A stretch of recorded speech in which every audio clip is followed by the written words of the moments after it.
around the Midwest, and I was doing a show recently in Sioux Falls, South Dakota.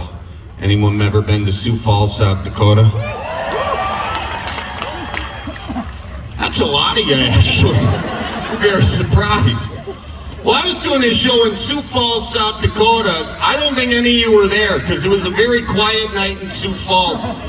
But I got a hotel room that they purchased for me. And I'm one of 12 kids. I grew up stacked 3 high on the bunk beds, okay? I am not used to having my own room. But I walk into those hotel room, it not only has a bedroom, it's got a living room inside the hotel room. And I'm not trying to flex on you guys here, okay? It was just Sioux Falls, South Dakota on a Wednesday night and no one was using it. And by it, I mean the city, okay? So, but I walk in, and not only are there 2 rooms, there are 2 televisions. And both of them are on. And first I walk in, I'm like, slick, 2 tellies, you gotta be kidding me. But then I realized that both these televisions are playing this terrible, terrible music. It's like,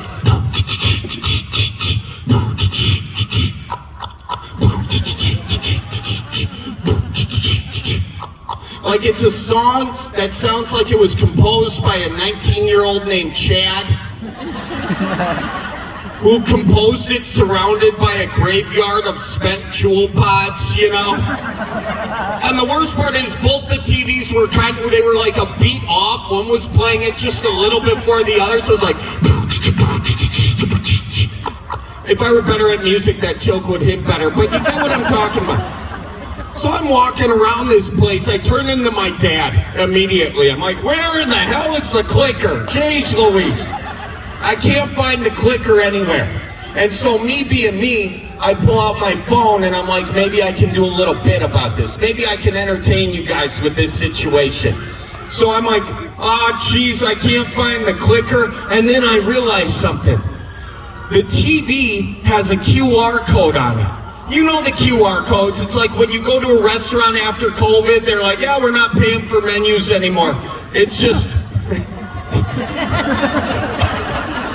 it's just scan the QR code, and we all pretend to be upset about it. Oh, I gotta scan this QR code. And we all just use it as an excuse to check on the Packers score, you know? So anyways, so I'm like, oh, and then I get philosophical.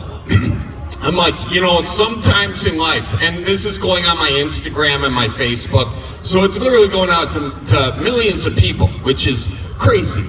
And I'm like, sometimes in life, we're spending too much time on our little screens, that we're not noticing the bigger picture in front of us the whole time, on the bigger screen, you know? And then I take a video of the QR code, and then I shut the tellies off and I go to bed.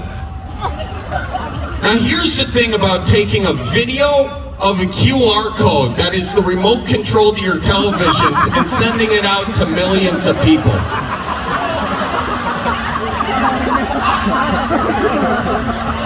One of them will buy you a dirty film. So I'm in bed for 2 minutes, and then all of a sudden, Debbie Does Davenport comes on.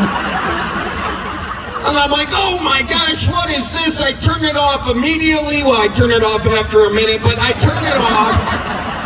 And I call down, and I'm talking to the hotel person. I'm like, I need a new QR code. They're like, what? No one's ever asked that before. I was like, I'm asking now.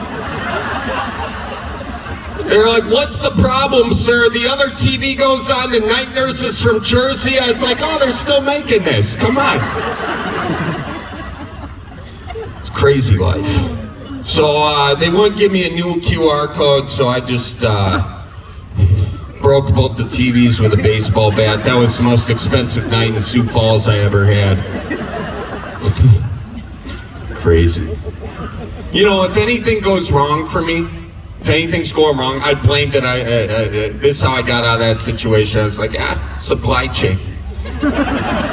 Anything that goes wrong in my life, I just blame it on the supply chain. Try it sometime. Your husband's mad at you, your wife's mad at you, you say, sorry, honey, supply chain. I don't know what to tell you. Couldn't get that trash done, just supply chain, you know?